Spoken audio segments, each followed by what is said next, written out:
श्री गणेशाय नमः। भाद्रपद शुक्ल पक्ष गणेश चतुर्थी व्रत की कथा सुनेंगे आज। इसी में सुनेंगे श्यामंत मणि की कथा भी। ये कथा बहुत ही पावन है। जीवन में अगर चाहिए धन धान्य, अगर रिश्तों में प्रॉब्लम है, पैसे रुपए की दिक्कत है, इन सभी समस्याओं को खत्म करने वाला भगवान गणेश का प्रथम पूज्य गणेश जी जो है देवता हैं, इनकी कथा सुनने मात्र से जीवन की परेशानियां दूर होती हैं। कैसे, इस वीडियो को अंत तक देखिए, आपको पता चलेगा। नमस्कार, आप देख रहे हैं हिंदू देवी देवताओं का चैनल जीवन जीने की कला स्पिरिचुअल। प्रिय दर्शकों, एक बार नैमिषारण्य तीर्थ में शौनक इत्यादि जो 88,000 ऋषि थे, उन्होंने शास्त्र के ज्ञाता सूत जी से पूछा, हे सूत जी, सभी कार्यों की उपद्रव रहित समाप्ति किस तरह से हो? धन को कमाने में कैसे सफलता मिल सकती है? और मनुष्यों की पुत्र, सौभाग्य और धन संपत्ति की बढ़ोतरी किस प्रकार से हो सकती है? पति पत्नी में क्लेश से बचाव कैसे होगा? भाई भाई में आपस में जो लड़ाई झगड़े हो रहे हैं, उदासीनता है, उससे कैसे छुटकारा मिलेगा? विद्या की प्राप्ति, व्यापार, खेती का कार्य और राजाओं को अपने दुश्मनों पर विजय किस प्रकार से मिलेगी? किस देवता की आराधना से मनुष्यों की मनोकामना पूरी हो सकती है? हे सूत जी, इन सब को आप विस्तार से बताइए। सूत जी ने कहा, हे मुनियों, पुराने समय में जब कौरव पांडवों की सेना युद्ध करने के लिए तैयार हुई, उसी समय युधिष्ठिर ने भगवान श्री कृष्ण जी से पूछा था, हे कृष्ण जी, हमारी बिना किसी विघ्न के विजय किस प्रकार से होगी? किस देवता की आराधना से हम इस मनोकामना की सिद्धि प्राप्त कर सकेंगे? श्री कृष्ण जी ने कहा, हे युधिष्ठिर, पार्वती जी की रज से उत्पन्न गणपति जी की पूजा कीजिए। उनकी आराधना से आपको अपना राज्य मिल जाएगा, इसमें बिल्कुल कोई संशय नहीं है। युधिष्ठिर ने पूछा, हे ऋषिकेश, यानी कि भगवान श्री कृष्ण का एक नाम ऋषिकेश भी है, उन्हीं को संबोधित करते हुए पूछा, गणेश पूजन का क्या तरीका है? किस तिथि को पूजा करनी चाहिए? श्री कृष्ण जी ने कहा, हे युधिष्ठिर, भादो महीने की शुक्ल पक्ष की चतुर्थी को या फिर श्रावण महीने, अगहन महीने या फिर माघ महीने की चतुर्थी को भी ये पूजा कर सकते हैं। हे युधिष्ठिर, यदि आप चाहें तो श्रद्धा पूर्वक भादो शुक्ल चतुर्थी से ही गणपति जी की आराधना शुरू कर दीजिए। व्रत करने वाला सुबह उठ करके सफ़ेद तिल से स्नान करे। सफ़ेद तिल जल में डाल करके स्नान करना चाहिए। दोपहर में अपनी शक्ति के अनुसार आधा तोला, 1 तोला या फिर 2 तोला या फिर 4 तोला सोने की मूर्ति बनवा लीजिए। सोना नहीं है तो आप किसी धातु की मूर्ति बनवा लीजिए, नहीं तो आजकल मूर्तियां जो आती हैं वो ला लीजिए। सोने के अभाव में चांदी का बनवा सकते हैं। चांदी की मूर्ति यदि न बनवा सके तो मिट्टी की मूर्ति बनवा लीजिए। धन के होते हुए कमी नहीं करनी चाहिए। धन नहीं है तो आप श्रद्धा के अनुसार जो है वैसा बना लीजिए। भगवान को इससे मतलब नहीं है कि सोने का ही है, मतलब होता है कि आप अपने जीवन का सबसे कीमती चीज़ दे रहे हैं, सबसे महंगी चीज़ भगवान को दे रहे हैं। बस ये बात होती है भाव की। अब आपके पास नहीं है तो आप मिट्टी का बनाइए, उसमें कोई दिक्कत नहीं है। ये ही वर विनाशक और ये ही सिद्धि विनायक हैं, यानी कि गणेश जी ही वर विनाशक और सिद्धिदायक भी हैं। मनोकामना को पूर्ण करने के लिए भादो शुक्ल चतुर्थी को इनकी आराधना कीजिए। ऐसा करने से सारी इच्छाएं पूरी होती हैं। ध्यान करने की विधि, 1 दांत वाले, छाछ के समान बड़े कान वाले, हाथी की तरह मुख वाले, 4 भुजाओं वाले, हाथ में पाश और अंकुश रखे हुए सिद्धि विनायक गणपति जी की हम आराधना करते हैं, ध्यान करते हैं। एक चित होकर के पूजा करें। पहले पंचामृत से, बाद में जल से गणेश जी को नहलाएं। गणेश जी को गंध चढ़ाएं, उनका आवाहन करें। इसके बाद अर्घ्य देकर 2 लाल वस्त्र चढ़ाएं। इसके बाद पुष्प, धूप, दीप और भोग अर्पित करें। पुनः पान के ऊपर थोड़ी सी मात्रा में सोना या फिर रुपया, अठन्नी, चवन्नी जो है आपके पास चढ़ा दीजिए। फिर गणेश जी पर 21 दूब चढ़ाइए। दूब घास जो होती है बहुत पसंद है। दुर्वा से आप नामों द्वारा, हे गणपति, हे उमापुत्र, हे धूम्रवर्ण, हे विनायक, हे एकदंत, हे गजमुख, हे लंबोदर, हे सर्व सिद्धिदाता, हे भालचंद्र, हे मूषक वाहन, हे पिंगल नयन, हे गजानन महाराज, मैं आपको प्रणाम करता हूँ। रोली, फूल, चावल के साथ 2-2 दूब लेकर के प्रत्येक नाम बोलते हुए अलग अलग नामों से दूब अर्पित कर दीजिए भगवान का नाम लेते हुए। एक बार प्रेम से कमेंट में लिख दीजिए जय गणेश भगवान की, जय गणेश देवा, गणपति बप्पा मोरया। कमेंट में जरूर लिखिए। चलिए आगे सुनते हैं कथा को। हे देव, आप मेरे दूब को ग्रहण करें, मैं आपकी बार बार प्रार्थना कर रहा हूँ। इसी तरह भुना हुआ गेहूं और गुड़ या फिर गुड़ धनिया चढ़ा दीजिए। इसके बाद देसी घी से बने हुए 21 लड्डू हाथ में रखिए। हे कुरुकुल प्रदीप, ऐसा कह करके गणपति जी के आगे रख दीजिए। उनमें से 10 लड्डू ब्राह्मणों को दान कर दीजिए और 10 लड्डू अपने लिए रख लीजिए। ये जरूरतमंद को भी खिला सकते हैं। शेष लड्डुओं को गणेश जी के भोग के लिए रख देना चाहिए। स्वर्ण मूर्ति भी ब्राह्मण को दान कीजिए, या फिर मिट्टी की मूर्ति जो किए हैं उसको भी कीजिए, या फिर जल प्रवाहित कर दीजिए। सारे कार्य करने के बाद अपने इष्ट देवता की आराधना कीजिए। उसके बाद ब्राह्मण को भोजन करा करके स्वयं भोजन ग्रहण कीजिए। मूंगफली, वनस्पति, इन सभी का तेल प्रयोग मत कीजिए। आप नीचे के वस्त्र और ऊपर के वस्त्र सहित गणपति जी की मूर्ति को समस्त निवारण के लिए विद्वान ब्राह्मण को दान कर दीजिए।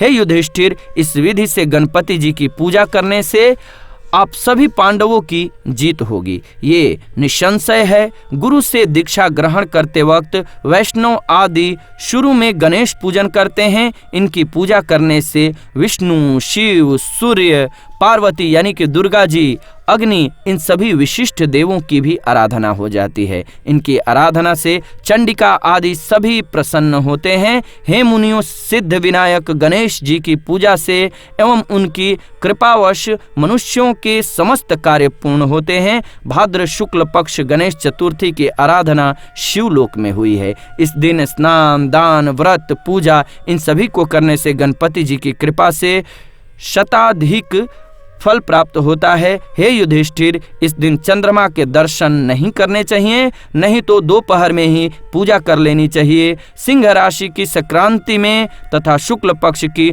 चौथ को चंद्रमा के दर्शन करने से चोरी, हत्या, व्यभिचार इन सभी का पाप लगता है। इसीलिए इस दिन चंद्र दर्शन निषेध है। यदि भूल से चंद्रमा दिख जाए तो ऐसा कहें, सिंह ने प्रसेनजीत को मार डाला और जाम्बवान ने शेर को मृत्यु लोक भेज दिया। हे बेटा, अब रो नहीं, तुम्हारी शंतकमणि यह है। शंतकमणि का उपाख्यान क्या है, यानी कि कथा क्या है, ये बहुत महत्वपूर्ण है। इसको सुनिए। शंतकमणि की कथा सुनने से ये पाप मिटता है। क्या कथा है? भगवान शंकर जी कहते हैं कि आप लोग इस कथा को ध्यान पूर्वक सुनिए। भादो शुक्ल चतुर्थी को सदैव गणेश जी के सुंदर फल देने वाले व्रत को कीजिए। स्त्री पुरुष जो भी इस व्रत को करते हैं वे शीघ्र ही कष्टों से मुक्त हो जाते हैं।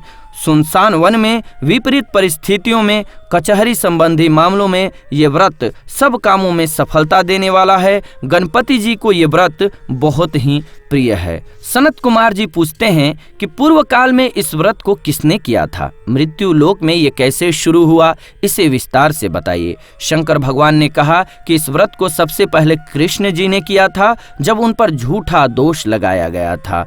उसके निवारण के लिए नारद जी ने उनसे इस व्रत को करने के लिए कहा था।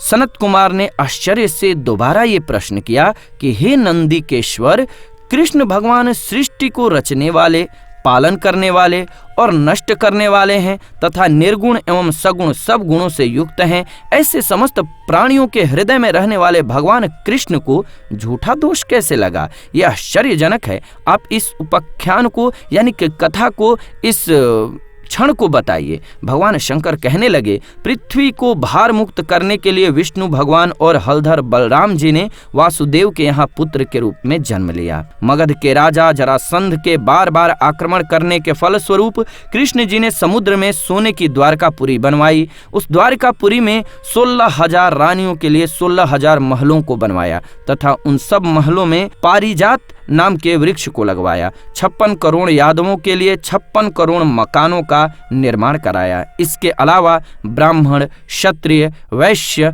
और शूद्र इत्यादि लोगों के लिए निवास स्थान बनवाए, जहां जनता शांति से रहती थी। उसी पुरी में उग्र नामक यादव के सत्राजीत और प्रसेनजीत 2 पुत्र हुए। समुद्र के किनारे सूर्य भगवान को प्रसन्न करने के लिए सत्राजीत निराहार रह करके तपस्या करने लगे। सूर्य भगवान उनकी इस तपस्या से खुश होकर के उनके सामने उपस्थित हुए।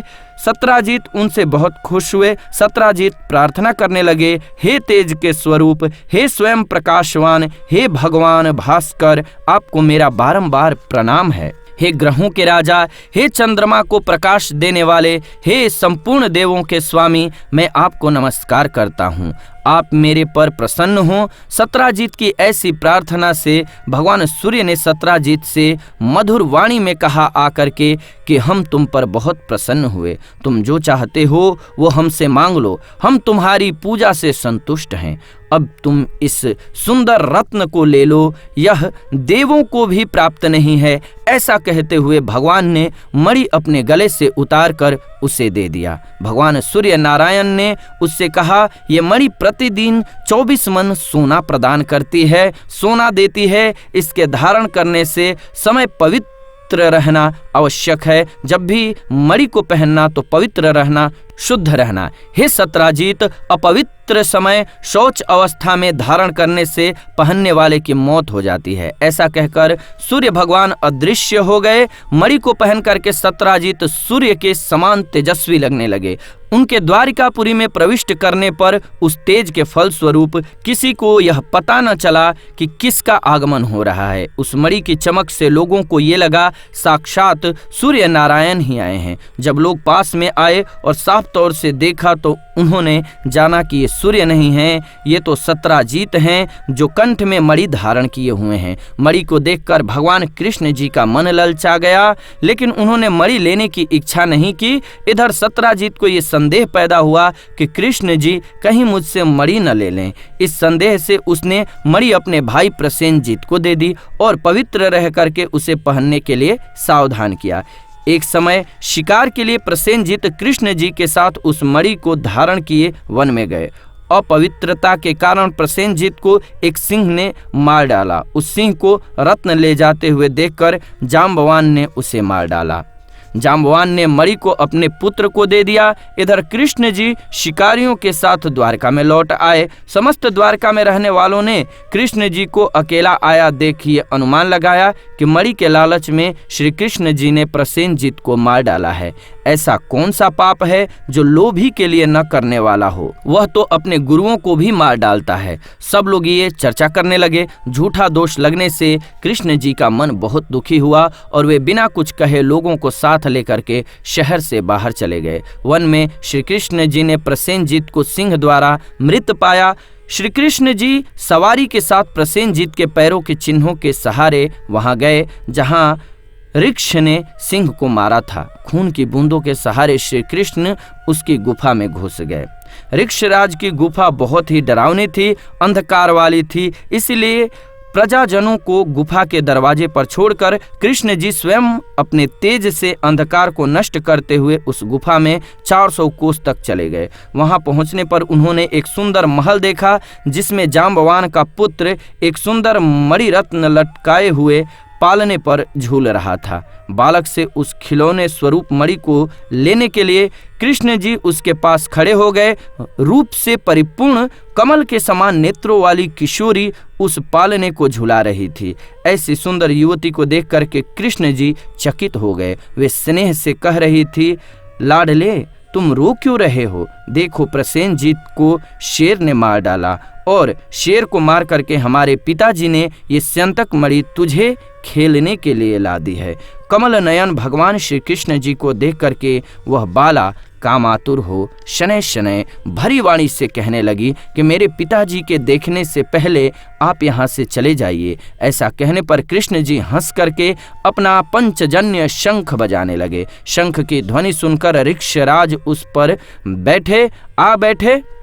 और उनके पास चले आए। फलस्वरूप हुआ क्या, दोनों में युद्ध होने लग गया। इस दृश्य को देख करके सभी स्त्रियां चीखने पुकारने लगीं और गुफा के समस्त नागरिक आश्चर्य में पड़ गए। उधर गुफा के दरवाजे पर कृष्ण जी का इंतजार कर रहे प्रजाजन उन्हें मृत समझ करके 7वें दिन द्वारका वापस आ गए और वहां पहुंच करके उन्होंने उनका मृतक कर्म कर डाला। इधर गुफा के भीतर भगवान श्री कृष्ण और ऋक्षराज के 21 दिन तक लगातार आपस में युद्ध होता रहा।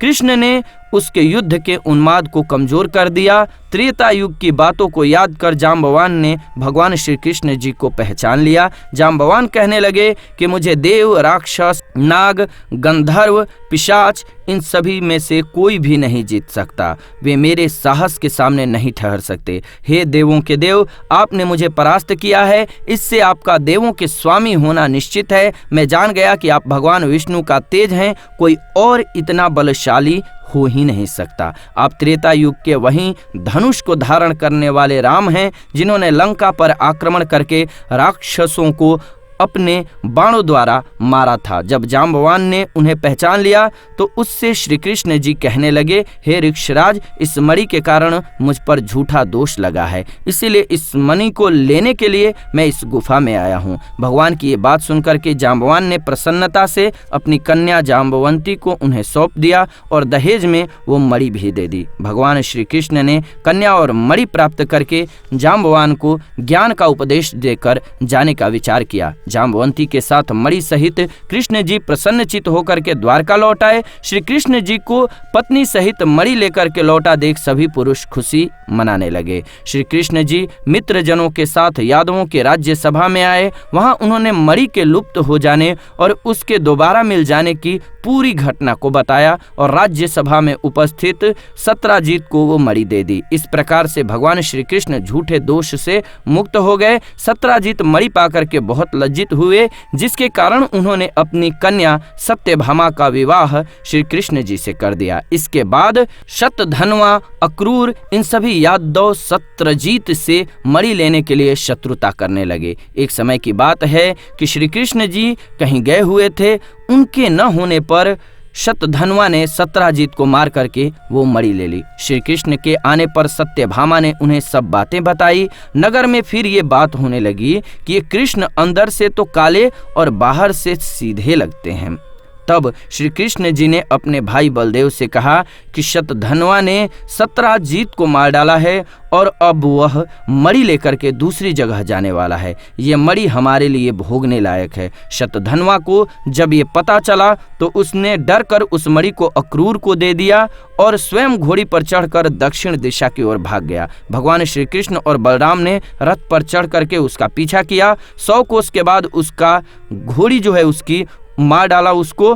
तब वो पैदल ही दौड़ा। श्री कृष्ण जी ने दौड़ करके उसे पकड़ लिया और उसे मार डाला। श्री कृष्ण ने बलदेव जी से कहा कि भाई, इसके पास से मणि नहीं मिली। बलराम जी इस बात पर गुस्सा हो गए और कहने लगे, कृष्ण, सदैव कपट किया है तुमने, तुझसे अधिक पापी और कोई है ही नहीं इस दुनिया में। जब तुम धन के लोभवश अपने सगे संबंधियों की हत्या करने में भी भूल नहीं करते, तो ऐसा कौन भाई होगा जो तुम्हारा साथ दे। इसके पश्चात श्री कृष्ण जी ने कसम खाकर के बलराम को भरोसा दिलाने की कोशिश की। ऐसी झूठी बात के दुख को बर्दाश्त करना धिक्कार है, ये कहकर बलदेव जी विदर्भ देश की तरफ चले गए और कृष्ण जी रथ पर चढ़कर वापस द्वारकापुरी लौट आए।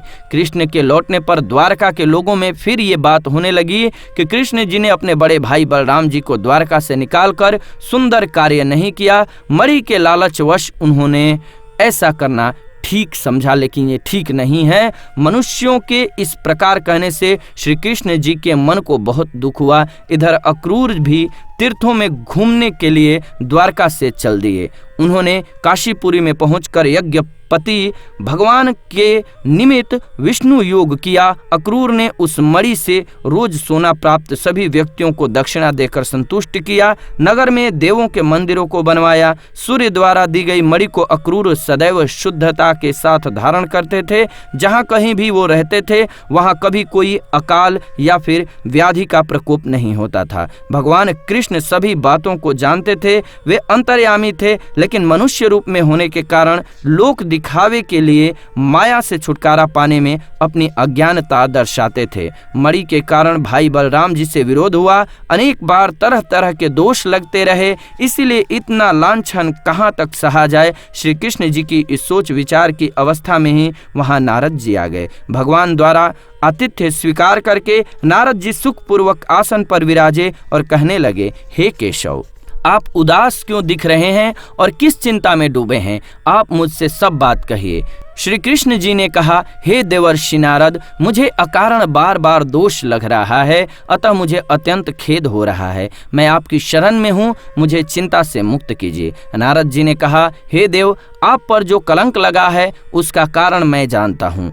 आपने भादो सुदी चतुर्थी को चंद्रमा के दर्शन किए हैं, इसीलिए आपको बार बार कलंकित होना पड़ रहा है। नारद जी से ये बात सुनकर के कृष्ण जी सार भरी वाणी से कहने लगे, हे नारद जी, चौथ के चांद को देखने पर कैसे दोष लगता है, जबकि दूज के चांद को लोग देखते हैं और उसका श्रेष्ठ फल पाते हैं। नारद जी ने कहा कि स्वयं गणेश जी ने देखने योग्य रूप वाले यानी कि सबसे सुंदर रूप पर घमंड करने वाले चंद्रमा को श्राप दिया है कि आज के दिन जो लोग तुम्हारे दर्शन करेंगे उन्हें व्यर्थ ही समाज में बुराइयां उठानी पड़ेंगी। तब श्री कृष्ण जी ने पूछा कि हे नारद जी, अमृत को बरसाने वाले चंद्रमा को गणेश जी ने क्यों श्राप दिया? आप इस सबसे सुंदर कथा को विस्तार से बताइए। नारद जी ने कहा कि पुराने समय में ब्रह्मा, विष्णु और महेश ने मिलकर के गणेश जी को अष्ट सिद्धि और नवनिधि को पत्नी स्वरूप प्रदान किया। शास्त्र में कही गई विधि से गणेश जी की आराधना करके उन्हें समस्त देवों में प्रथम स्थान देकर प्रजापति ब्रह्मा जी उनकी स्तुति करने लगे।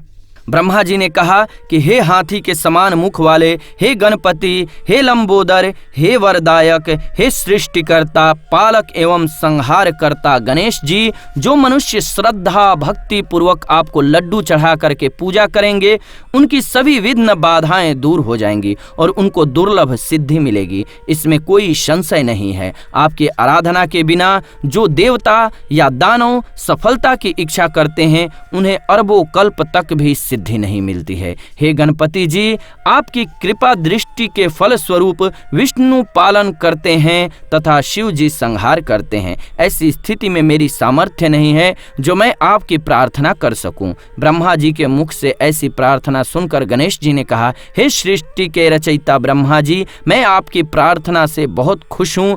आपकी जो इच्छा हो वह वर के रूप में मुझसे मांग लीजिए। ब्रह्मा जी ने कहा, मुझे सृष्टि की रचना में किसी तरह की बाधा न हो। गणेश जी ने प्रसन्न मन से कहा, ऐसा ही होगा। ब्रह्मा जी मनचाहा वर पाकर के अपने लोक को चले गए। इधर गणेश जी स्वेच्छा से अपना अद्वितीय स्वरूप धारण करके आकाश के रास्ते चंद्रलोक में जा पहुंचे। रूप से गर्भित चंद्रमा ने, रूप के गर्भित ही कहा जाता है यानी कि घमंड में चंद्रमा ने गणेश जी के लंबी सूंड, हाथी के समान बड़े कान, लंबे दांत, मोटा पेट, चूहे पर सवार हुए इस हंसी आने वाले रूप को देखा। ऐसे अद्भुत रूप को देख करके चंद्रमा को हंसी आ गई।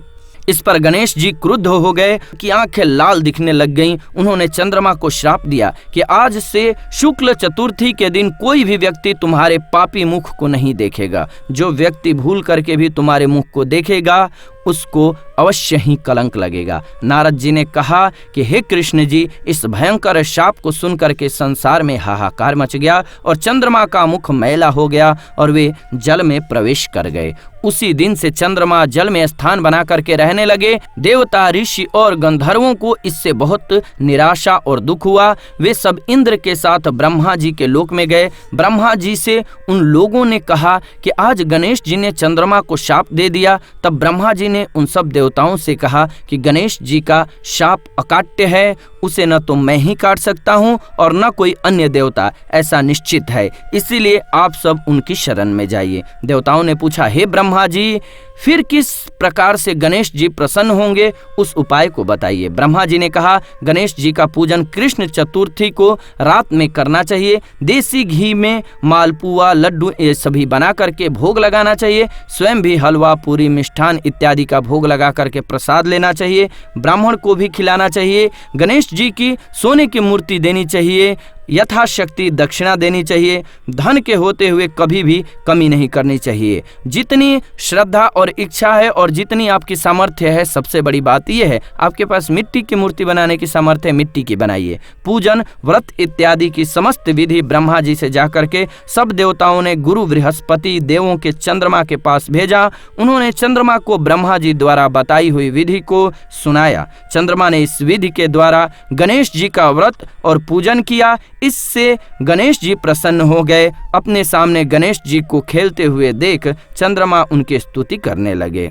चंद्रमा ने कहा, हे प्रभु, आप सब जगह हैं और सबके अंतर्यामी हैं। हे देवाधिपति, हे लंबोदर, हे वक्रतुंड, हे गणपति जी, मैंने घमंडवश आपकी हंसी उड़ाई थी, उसके लिए मैं आपसे क्षमा मांगता हूँ। आप मुझ पर प्रसन्न होइए। मुझे अब आपके प्रभाव का पूर्ण ज्ञान हो गया है। जो पापी आपकी पूजा नहीं करते उन्हें नरक में भी स्थान नहीं मिलता है। चंद्रमा से इस प्रकार की स्तुति को सुन करके गणेश जी हंसे और बादल की गर्जना के समान बोले, हे चंद्रमा, मैं तुम पर प्रसन्न हूँ, तुम जो चाहो वर मांग लो। चंद्रमा ने कहा, हे गणेश्वर, सभी लोग फिर से पहले की तरह मेरा दर्शन करने लगें और दूसरा, आपकी कृपा से मेरे समस्त पाप दूर हो जाएं। ये सुनकर के गणेश जी ने कहा, हे चंद्र, मैं तुम्हें इसके बदले अन्य कोई वरदान दे सकता हूँ, किंतु ये वरदान नहीं दे सकता। गणेश जी के मुख से ऐसा सुनकर ब्रह्मा इत्यादि देवता गण बहुत डर गए और उनकी प्रार्थना करने लगे। देवता लोग भगवान गणपति जी से निवेदन करने लगे कि हे देवाधिदेव, आप चंद्रमा को शाप से रहित कर दीजिए। ये वरदान हम सब आपसे मांगते हैं।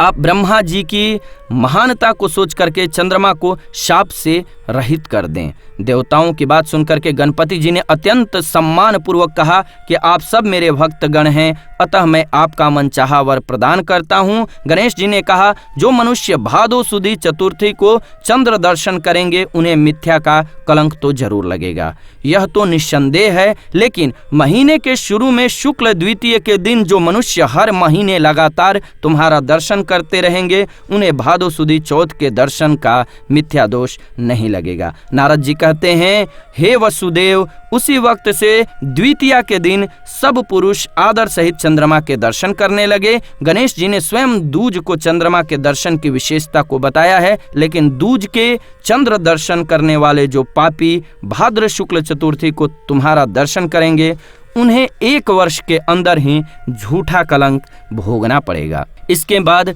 चंद्रमा ने गणेश जी से दोबारा पूछा, यदि ऐसी घटना हो जाए तो हे गजानन, आप किस तरह से प्रसन्न होंगे, कृपया ये बताइए। श्री गणेश जी ने कहा, कृष्ण पक्ष की हर एक चतुर्थी को जो मनुष्य लड्डुओं का भोग लगा करके मेरी आराधना करेगा, अर्चना करेगा और विधि सहित रोहिणी के साथ तुम्हारी पूजा करेगा, जो लोग मेरी सोने की मूर्ति का पूजन करके कथा करेगा, कथा सुनेगा और ब्राह्मणों को भोजन कराएगा, मैं हमेशा उनके दुखों को नष्ट करता रहूंगा। यदि सोने की मूर्ति न बनवा सकें तो मिट्टी की सुंदर मूर्ति बनवाइए और नाना प्रकार के सुंदर गंध वाले फूलों से मेरी पूजा कीजिए। फिर खुशी से आप भोजन कराइए, जरूरतमंदों को, ब्राह्मण को भोजन करा करके कथा सुन करके आगे जो मैं विधि बता रहा हूँ इस विधि से ब्राह्मण को अर्पित कीजिए। हे गणपति, आप हमारे इस दान से प्रसन्न होइए और हमेशा हर समय हे देवाधिदेव आप हमारे समस्त कार्यों को विघ्न रहित पूर्ण करें। आप हमें आदर, सत्कार, उन्नति, रुपया, पैसा, पुत्र, पौत्र इत्यादि से भरे रहें। इसके बाद ब्राह्मण को दान देवें। लड्डू, खीर, मालपुआ, मीठी चीज़ों से ब्राह्मण को भोज कराएं। स्वयं इच्छा के रूप भोजन करें। जो इस प्रकार व्रत रख करके पूजन करें तो मैं उनको सदा विजय कार्य में सफलता, धन धान्य और अनेक संतान देता हूँ। इस प्रकार से कह करके गणेश जी अंतर ध्यान हो गए। नारद जी ने कहा कि हे कृष्ण जी, आप भी इस व्रत को कीजिए, इससे आपका कलंक छूट जाएगा। तब कृष्ण जी ने नारद जी की कथा के अनुसार अनुष्ठान किया। ऐसा करने के बाद भगवान श्री कृष्ण कलंक से मुक्त हुए। नारद जी कहते हैं, जो स्यंतक मणि की कथा को सुनेंगे तथा चंद्रमा के चरित्र की कथा सुनेंगे, उन्हें भाद्र शुक्ल चतुर्थी के चंद्रमा को देखने का दोष नहीं लगेगा। मानसिक संकट अथवा भादो सुदी चौथ को भूल से चंद्रमा के दर्शन हो जाने पर इस कथा को सुनना चाहिए। ऐसा देवताओं ने बताया है कि कृष्ण जी ने गणपति जी की पूजा करके व्रत और पूजन से उन्हें खुश किया था। स्त्री पुरुषों पर किसी प्रकार की मुसीबत आने पर इस व्रत को करने से उनकी समस्त मनोकामनाएं पूर्ण होती हैं। संकटों का नाश करने वाले भगवान गणपति जी की प्रसन्नता से मनुष्यों को संसार में सभी वस्तुएं आसानी से मिल जाती हैं। इस प्रकार से जरूर सुननी चाहिए ये कथा, जो कि बहुत ही पावन कथा है। इस कथा को जरूर सुनिए, चतुर्थी के दिन सुनिए। गणेश भगवान की ये कथा है। इस कथा का श्रवण करने से कलंक नहीं लगता है, पाप मिट जाते हैं, जीवन में सफलताएं मिलती हैं। बोलिए प्रेम से गणपति बप्पा मोरया। एक बार प्रेम से कमेंट में भी लिखिए जय गणेश देवा, गणपति बप्पा मोरया। वीडियो को देखते रहिए, हम ऐसे ही वीडियो को लाइव में भी चलाते रह रहे हैं। इस वीडियो को आज देखिए, सुनिए इस कथा को। इस कथा को श्रवण करना पुण्यदायक है, बहुत ही पावन है। बोलिए प्रेम से गणपति बप्पा मोरया।